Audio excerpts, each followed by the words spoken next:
Ibu Estimasi SPD AUD yang terhormat Dewan Guru, teman-teman sekalian yang berbahagia. Puji syukur kehadirat Allah Subhanahu wa Ta'ala yang mana kita dapat berkumpul dalam acara diseminasi budaya positif yang akan disampaikan oleh calon guru tunggal kita, yaitu Ibu Kamelia SPD AUD. Semoga acara hari ini berjalan dengan lancar. Baiklah, kita buka acara ini dengan yang pertama yaitu dengan acara pembukaan, kemudian dilanjutkan dengan sambutan-sambutan, kemudian yang ketiga acara inti, dan terakhir doa dan penutup. Marilah kita buka acara hari ini dengan membacakan surah Al-Fatihah bersama-sama. Bismillahirrahmanirrahim.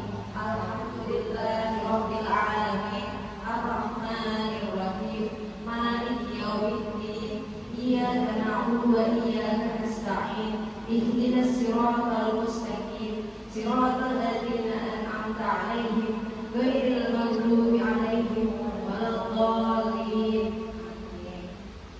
Kita lanjutkan acara selanjutnya, yaitu sambutan-sambutan yang akan disampaikan kepada Ibu Estimasi, Ibu Kepala Sekolah PTDTK dan Ibu Bidang Kitab. Waktu dan tempat dipersilakan.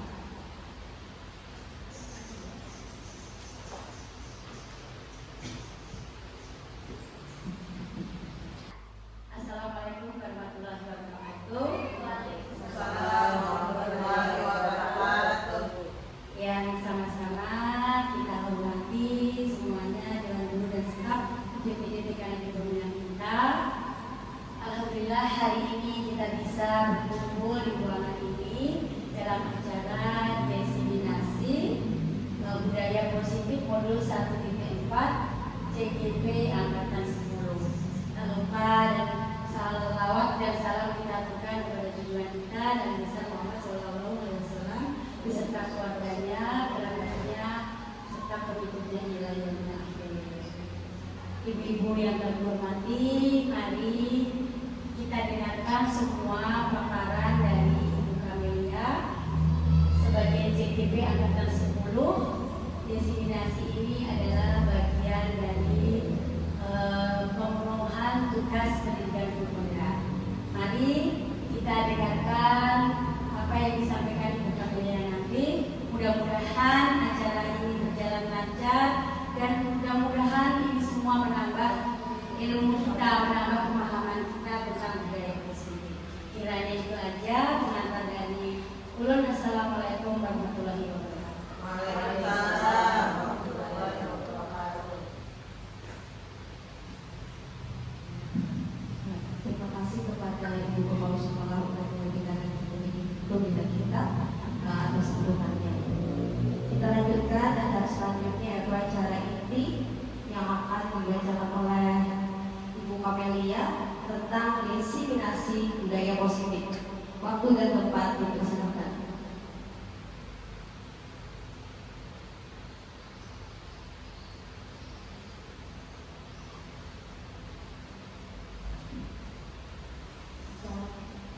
Assalamualaikum warahmatullahi wabarakatuh. Waalaikumsalam warahmatullahi wabarakatuh. Terima kasih atas waktu dan kesempatannya. Alhamdulillah, puji dan syukur kita panjatkan kehadiran Allah SWT yang mana pada hari ini kita dapat berkumpul untuk mengikuti diseminasi budaya positif, di mana ini merupakan berbagi pengetahuan dan juga penerapan tentang budaya positif. Dan ini merupakan tugas saya sebagai calon guru penggerak angkatan 10, yaitu untuk membuat aksi nyata. Saya juga mengucapkan terima kasih kepada Ibu Kepala Sekolah PTDTK Negeri Pembinaan kita dan juga teman-teman semua yang sudah berkenan mengikuti kegiatan ini. Selawat dan salam semoga tercurah selalu kepada junjungan kita Nabi Muhammad SAW, kepada keluarganya, para sahabatnya, serta para pengikutnya, termasuk kita semua akan mendapatkan syafaatnya. Amin. Ya Rabbal Alamin. Rekan-rekan yang berbahagia, Baiklah, kita akan mulai acara ini. Sebelum kita mulai, saya akan melakukan tes drinking dulu karena ini sudah jam siang. Ya, ibu-ibu. Ya. Ayo yang fokus. Yuk kita tepuk semangat dulu. Tepuk semangat.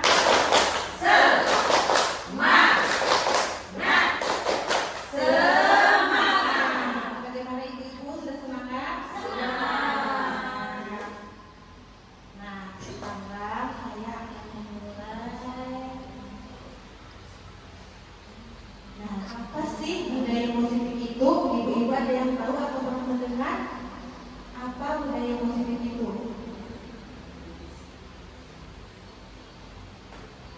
Pernah Romer. Nah, ya Ibu Santi, aku Santi.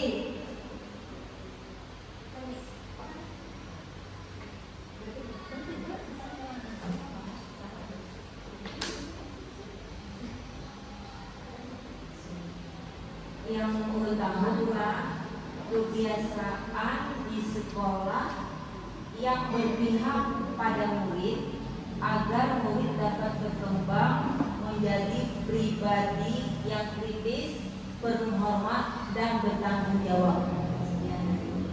Ya, terima kasih. Bagaimana teman-teman yang lain? Apakah ada yang mau lagi menambahkan apa sih budaya positif itu? Ya, Bu Asia. Budaya positif merupakan perwujudan dari nilai-nilai atau keyakinan universal yang diterapkan di sekolah. Iya, terima kasih. Apakah ada lagi yang lain? Nah, sekarang kita lanjut. Di sini saya akan memaparkan budaya positif, yaitu terdiri dari perubahan paradigma belajar, disiplin positif, motivasi perilaku manusia, kebutuhan dasar manusia, posisi kontrol, keyakinan kelas, dan segitiga restitusi.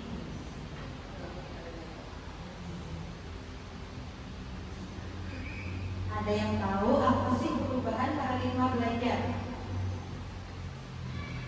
Perubahan pengertian paradigma yaitu pembelajaran paradigma baru atau kurikulum merdeka merupakan pembelajaran yang berorientasi pada penguasaan kompetensi dan pengembangan karakter yang sesuai dengan dimensi profil pelajar Pancasila. Kurikulum merdeka memastikan bahwa praktik pembelajaran yang dilakukan sekolah benar-benar berpusat pada siswa.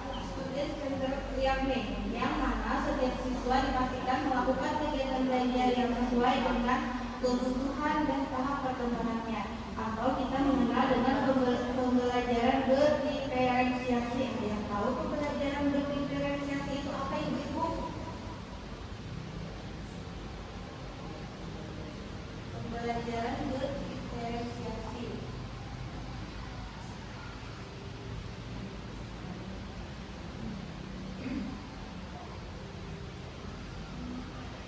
Sekarang pembelajaran paradigma baru mencakup pemetaan standar kompetensi merdeka belajar dan asesmen kompetensi minimal sehingga menjamin ruang yang lebih leluasa bagi pendidik untuk merumuskan rancangan pembelajaran dan asesmen sesuai dengan karakteristik dan kebutuhan peserta didik dan agar terciptanya profil pelajar Pancasila. Ada yang tahu profil pelajar Pancasila itu terdiri dari apa saja ya?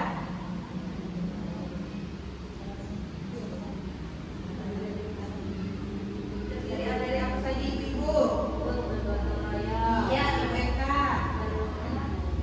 Benar, kritis, mandiri, kreatif, beriman, berkebinekaan global.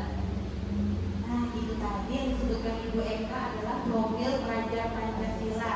Yang pertama, beriman, bertakwa kepada Tuhan Yang Maha Esa dan berakhlak mulia. Yang kedua, mandiri, berkebinekaan global, bergotong royong, kreatif, dan bernalar kritis. Contohnya beriman dan bertakwa kepada Tuhan Yang Maha Esa seperti apa ya kita menerapkan kegiatannya di sekolah kita? Iya, Bu, apa? Seperti membaca Asmaul Husna, sholawat yang sudah kita lakukan, praktek sholat yang sudah kita lakukan di sekolah ini. Dan mandiri, kita sudah mengajarkan anak kita belajar mandiri.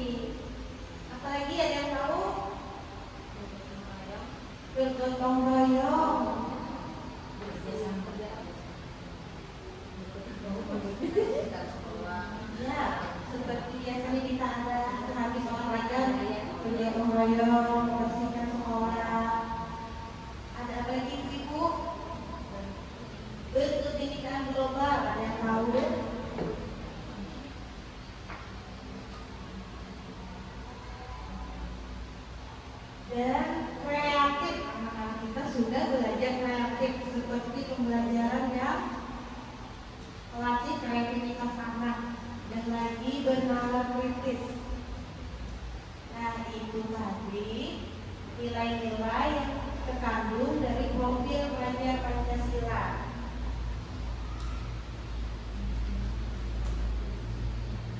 Nah, ini profil pelajar Pancasila itu profil pelajar Pancasila adalah pelajar Indonesia yang merupakan pelajar sepanjang hayat yang kompeten, berkarakter dan berperilaku sesuai nilai-nilai Pancasila. Di lain sisi, profil pelajar Pancasila juga mencakup mengenai perbedaan dan kemajemukan pelajar. Kita harus memberikan kepedulian pada lingkungan dan menjadikan kemajemukan yang ada sebagai kekuatan untuk hidup bergotong royong. Kemudian pelajar Pancasila merupakan pelajar yang tidak Indonesia yang memiliki inisiatif dan siap untuk belajar akan hal-hal baru. Tidak hanya itu, pelajar Pancasila harus aktif dalam mencari cara untuk meningkatkan kapasitas diri dan bersikap proaktif agar dapat terus berkontribusi kepada bangsa, negara, dan dunia. Pada profil pelajar Pancasila, kompetensi dan karakter esensial yang dapat dipelajari di lintas disiplin ilmu tertuang dalam 6 dimensi antara lain beriman, bertakwa kepada Tuhan Yang Maha Esa, dan berakhlak mulia, berkebenekaan global, bergotong royong, mandiri, dan bernalar kritis.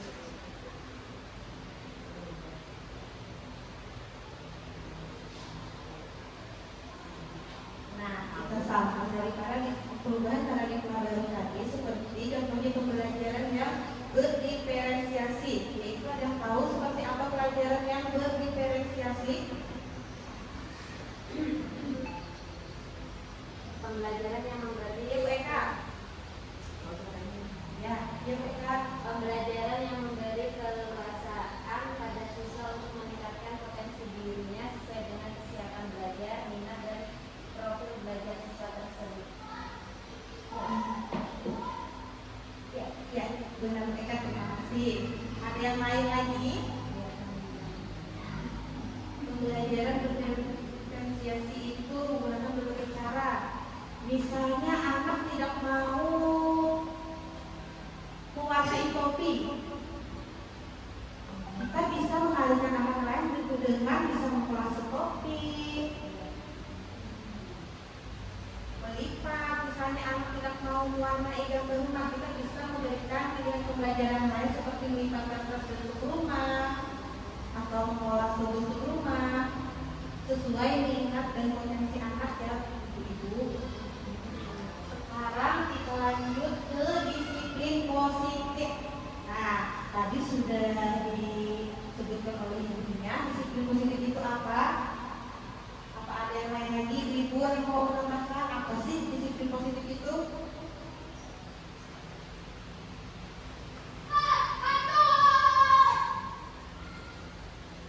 Nah, di sini disiplin positif adalah cara menerapkan pendisiplinan yang bertujuan untuk menumbuhkan kesadaran serta pemberdayaan anak untuk mandiri.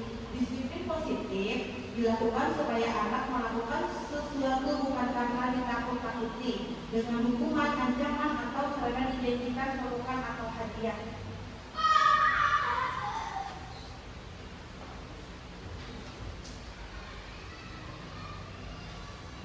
Disiplin positif ini menunjuk pada praktik mengajar atau melatih siswa untuk mematuhi peraturan yang sudah dibuat dalam jangka waktu pendek dan jangka waktu panjang. Hukuman ini bermaksud sebagai cara mengendalikan perilaku siswa yang tidak sesuai dengan peraturan. Dengan adanya sikap disiplin ini, guru ingin memaksimalkan pengendalian diri murid pada apa yang sedang mereka pelajari. Guru berharap dapat mengajarkan siswa-siswanya tentang bagaimana mengontrol diri dan menciptakan rasa percaya diri dengan berfokus pada pembelajaran.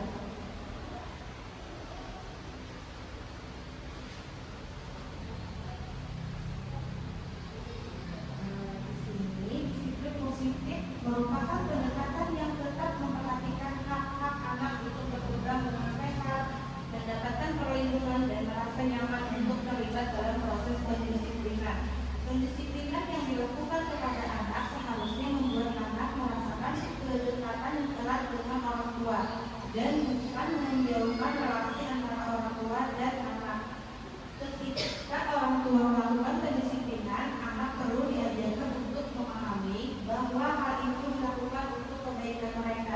kedisiplinan dilakukan guna membekali mereka dengan sikap yang berguna bagi mereka di masa yang akan datang.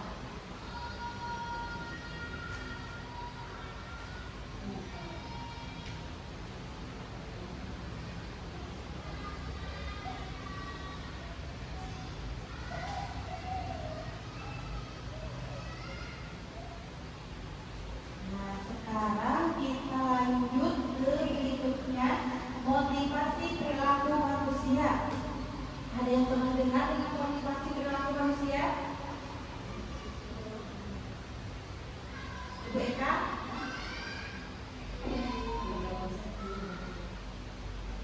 Di sini, Ian Wilson dapat di dalam bukunya Restricted School Discipline menyatakan ada 3 motivasi perilaku manusia. Satu, untuk menghindari ketidaknyamanan atau hukuman.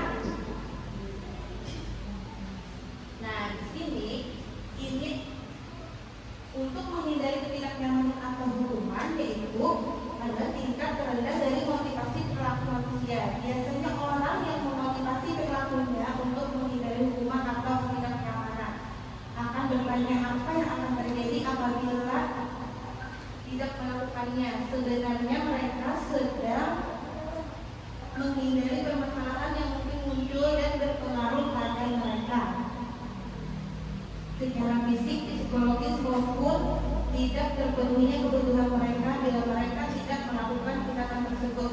Motivasi ini bersifat eksternal, berarti untuk menghindari ketidaknyamanan atau hukuman yaitu motivasi ini termasuk eksternal. Dan yang kedua, untuk mendapatkan imbalan atau penghargaan dari orang lain,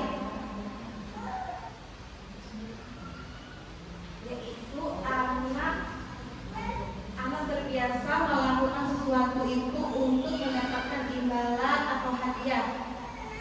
Semisal anak tersebut tidak akan menyelesaikan tugasnya apabila tidak berhasil reward seperti bintang. Nah, ini akan menjadi kebiasaan nanti.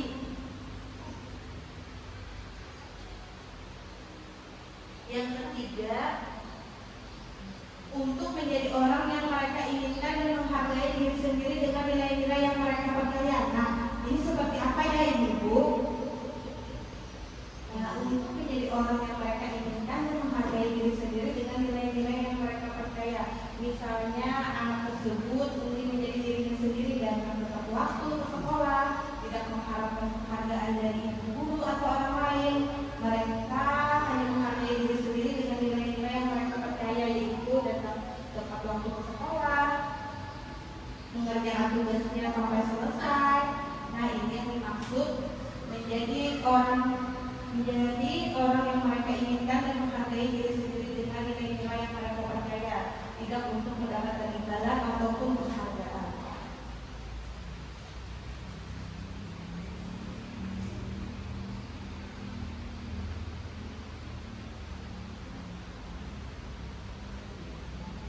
Selanjutnya,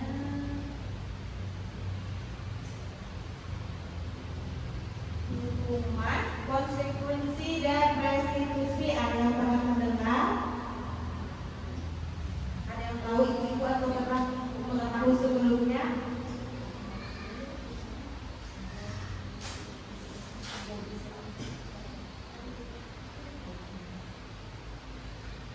Hukuman, apa yang dimaksud hukuman? Satu tindakan yang diberikan kepada individu atau kelompok atas kesalahan. Ya, mereka. Lagi ada yang tahu apa itu konsekuensi?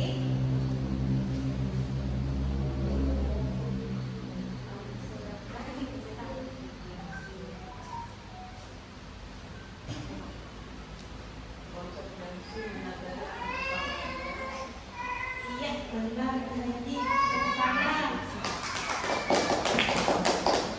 Konsekuensi itu menyadari akibat dari tindakan yang dilakukan.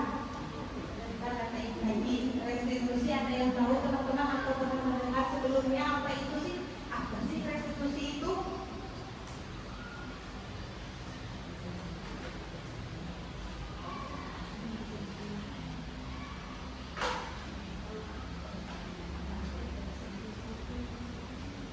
Ya Bu Eka. Iya, dari gitu. Apa sih? Restitusi proses menciptakan kondisi bagi murid untuk memperbaiki kesalahan mereka. Ya, gitu ya. Ya, kita melibatkan pemulihan dan perbaikan sehingga murid dapat kembali ke kelompok mereka dengan karakter yang lebih kuat. Restitusi memperkuat pendekatan pemulihan dan membangun hubungan yang selalu.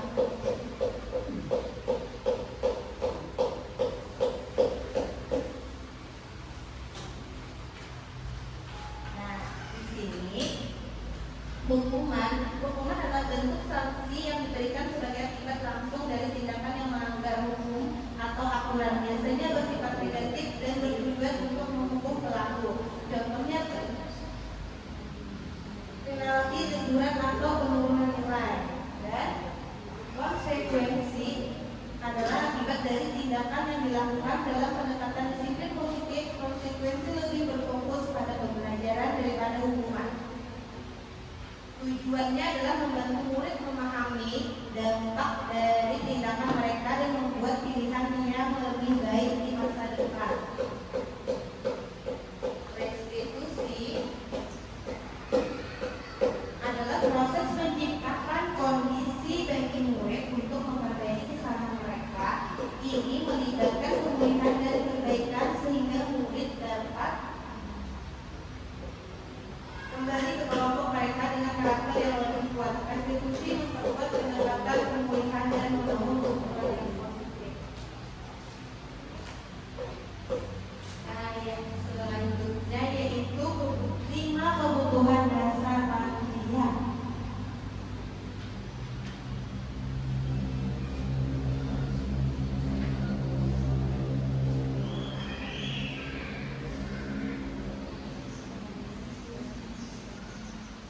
Yang pernah dengar 5 kebutuhan dasar manusia. Seluruh tindakan memiliki tujuan tertentu. Semua yang akan kita lakukan adalah usaha terbaik kita untuk mendapatkan apa yang kita inginkan. Ketika kita mendapatkan apa yang kita inginkan, sebetulnya saat itu kita sedang memenuhi satu atau lebih dari kebutuhan dasar kita, yaitu kebutuhan untuk bertahan hidup.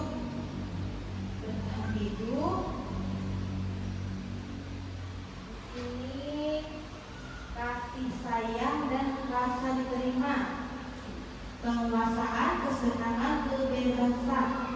Nah, ada yang tahu kebutuhan untuk bertahan hidup itu seperti apa? Itu kebutuhan untuk kita bertahan hidup. Nah, misalnya di sekolah kita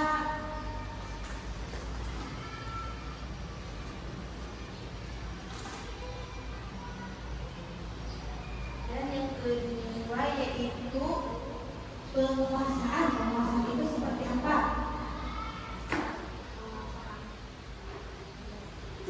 Penguasaan kebutuhan pengakuan atas kemampuan.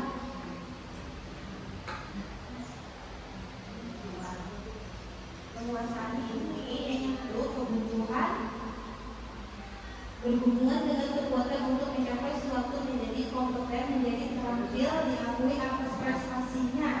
Nah, misalnya penguasaan ini seperti apa? Mendapatkan prestasi, mereka ingin diakui atas prestasi dan usahanya tersebut. Anak-anak yang memiliki kebutuhan dasar akan penguasaan yang tinggi biasanya selalu ingin menjadi pemimpin. Mereka juga suka mengamati sebelum mencoba hal baru dan merasa kecewa bila melakukan kesalahan. Mereka juga biasanya rapi dan sistematik dan selalu ingin mencapai yang terbaik. Inilah yang dimaksud dengan penguasaan itu. Nah, selanjutnya itu kesenangan. Apa yang dimaksud dengan kesenangan di dalam kebutuhan dasar manusia?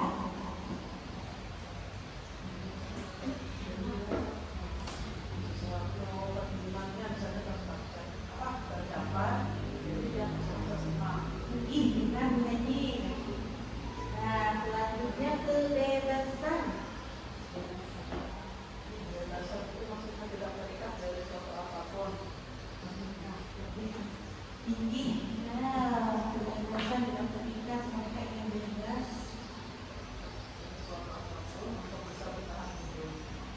Iya, terima kasih Bu Haji. Ada yang lain yang apa lagi dari ibu-ibu?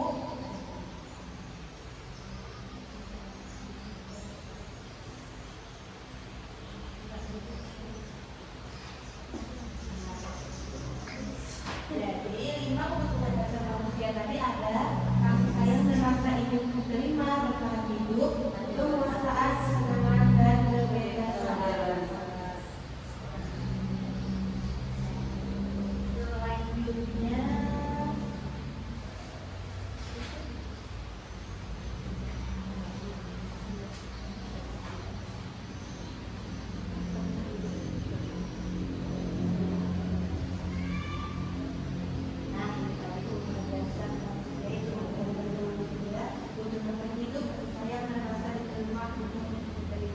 penguasaan, kebutuhan pengakuan atas kemampuan dan diri anak, kebebasan, kebutuhan akan diri hati sendiri, kesenangan, kebutuhan untuk merasa senang.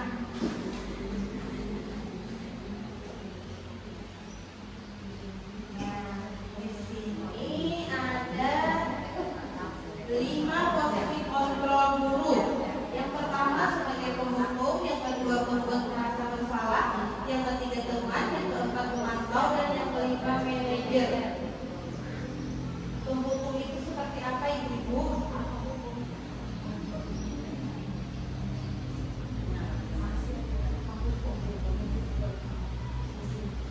Ada penghukum, membuat merasa bersalah sebagai teman, pemantau, dan manajer. Penghukum suka menghukum gitu kan maksudnya? Iya. Kira-kira mengancam nggak banget? Ya, menghukum, Menakut-nakuti. Memberi sanksi, misalnya bersaksi.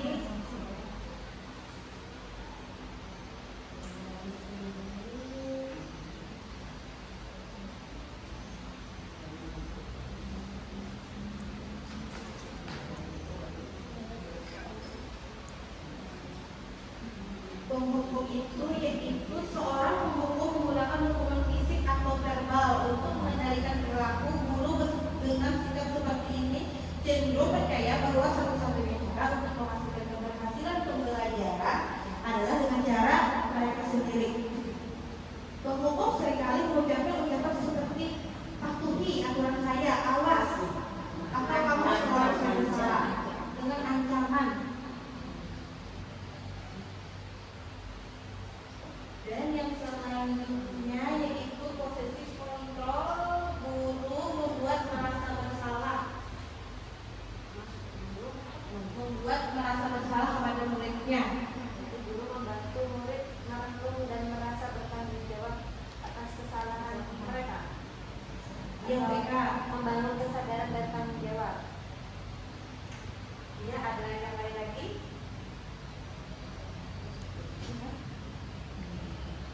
Ya, sebenarnya membangun. Nah, yang ketiga yaitu teman. Seperti apa posisi guru sebagai teman?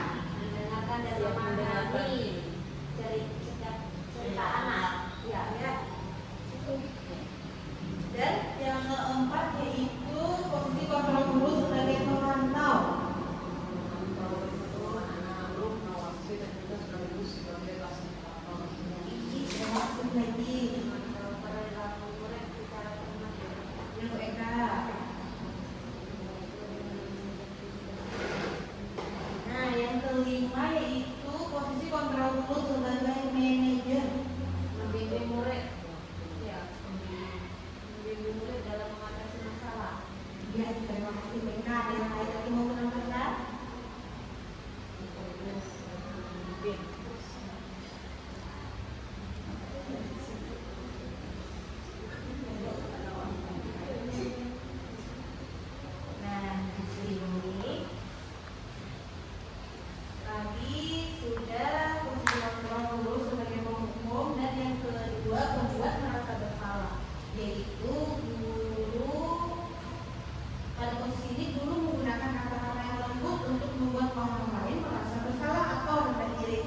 mendampinginya.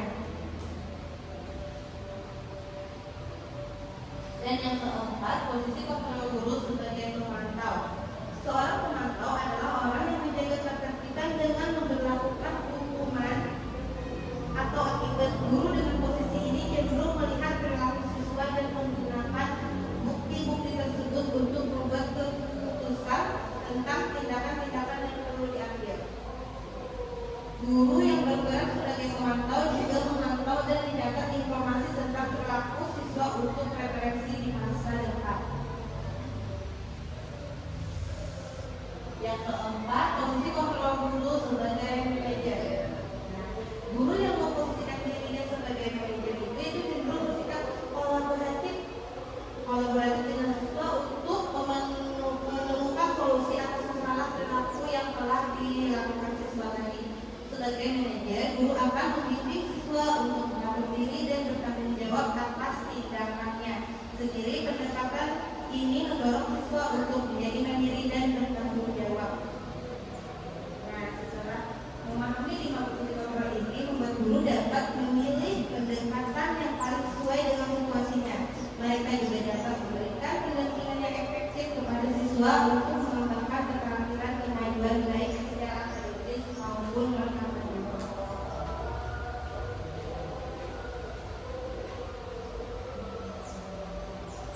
Yang berikutnya yaitu keyakinan kelas. Ada yang tahu keyakinan kelas itu seperti apa?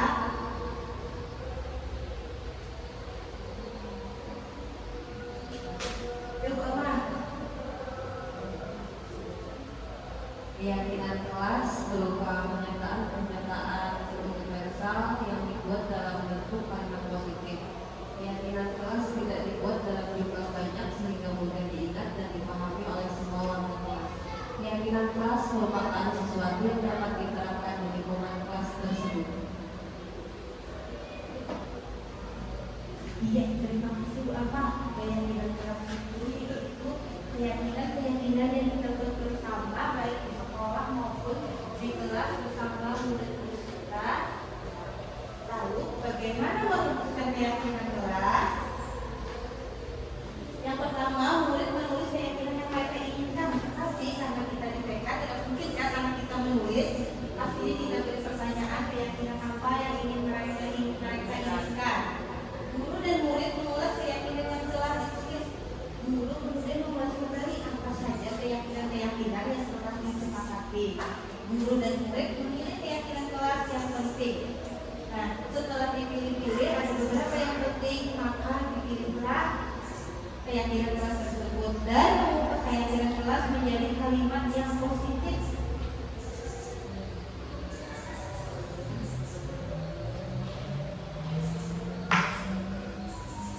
Yang kelima yaitu mengecek dan menyepakati kembali keyakinan kelas tersebut. Misalnya keyakinan kelasnya sayang teman, menghormati guru dan orang tua, bertanggung jawab, menjaga kebersihan, maka itu disepakati bersama murid-murid kita di kelas. Bisa saja bapak atau ibu memberikan jam jempol untuk kesepakatan kelas mereka yang telah mereka buat dan telah disepakati bersama.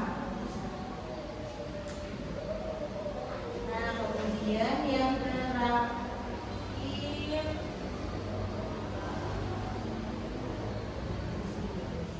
segitiga restitusi. Ada yang pernah mendengar atau sudah tahu sebelumnya segitiga restitusi itu apa? Di sini ada validasi kebutuhan, menanyakan keyakinan, menstabilkan identitas pertama, menstabilkan identitas, validasi kebutuhan, menanyakan keyakinan. Ada yang pernah mendengar sebelumnya apa itu segitiga restitusi?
sehingga karakter mereka lebih kuat ketika kembali pada kelompoknya. Restitusi memberikan kesempatan kepada murid untuk disiplin positif, memulihkan diri dari kesalahan sehingga memiliki tujuan yang jelas.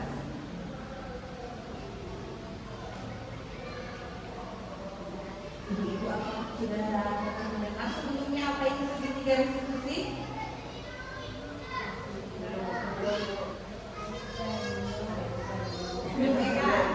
Apa sih segitiga restitusi itu?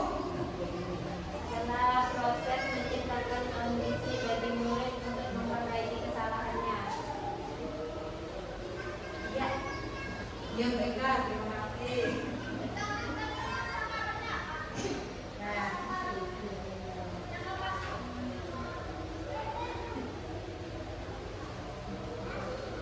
Nah, di sini yaitu langkah-langkah penerapan segitiga restitusi pada bagian dasar segitiga adalah menstabilkan identitas. Jika anak berbuat salah, maka ada kebutuhan dasar mereka yang tidak terpenuhi.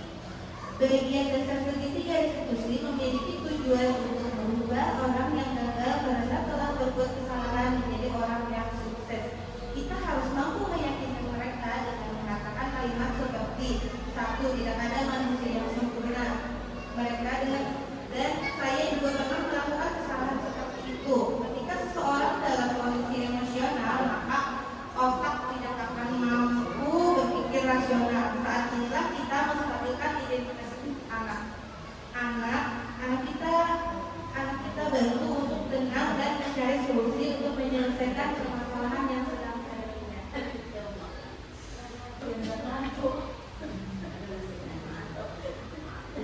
Langkah yang kedua dari segitiga restitusi yaitu memvalidasi tindakan yang salah. Validasi tindakan yang salah. Konsep langkah kedua adalah kita harus memahami kebutuhan dasar yang mendasari tindakan anak berbuat kesalahan. Mengapa mereka melakukan kesalahan tersebut?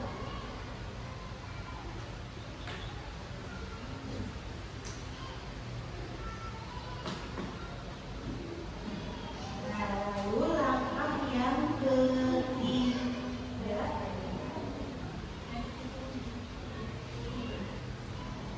ketiga, yaitu menanyakan keyakinan bahwa kita pada dasarnya termotivasi secara internal. Ketika langkah 1 dan langkah 2 sukses dilakukan, maka anak-anak siap untuk dihubungkan dengan nilai-nilai yang dia percaya dan berpindah menjadi orang yang dia inginkan. Penting menanyakan ke anak tentang kehidupan ke depannya yang diinginkan. Mereka ini sudah menemukan gambaran masa depannya. Guru dapat membantu mereka untuk tetap fokus pada gambarannya melalui segitiga restitusi. Kita dapat mewujudkan mereka menjadi murid yang merdeka. Mereka mampu menyelesaikan masalahnya dengan motivasi internal dan bertanggung jawab terhadap dirinya sendiri. Dan yang selanjutnya tadi sudah segitiga restitusi. Nah, demikianlah diseminasi dari modul 1.4 dari saya. Sebagai penutup, mari kita ciptakan budaya positif di lingkungan kelas dan sekolah kita.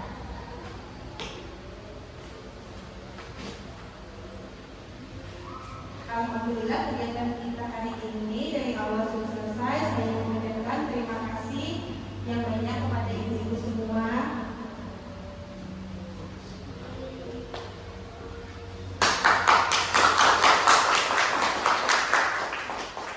Sekian dari saya. Wassalamualaikum warahmatullahi wabarakatuh.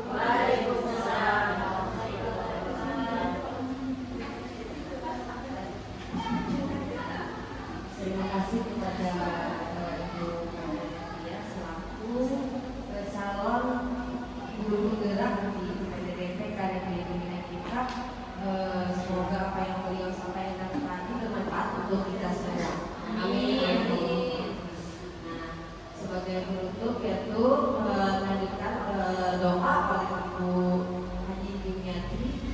SPDAUD. Waktu dan tempat dipersilahkan.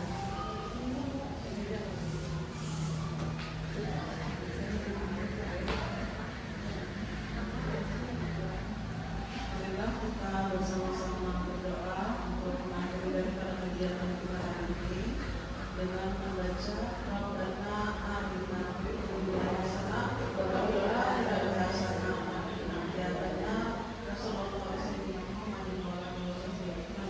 Subhana rabbika rabbil izzati amma yasifun. Wassalamu ala mursalin walhamdulillahi rabbil alamin.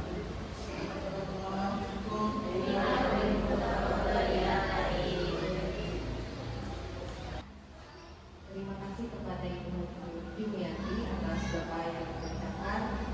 Semoga doa tadi bisa kita ambil dari beliau. Amin, amin, amin.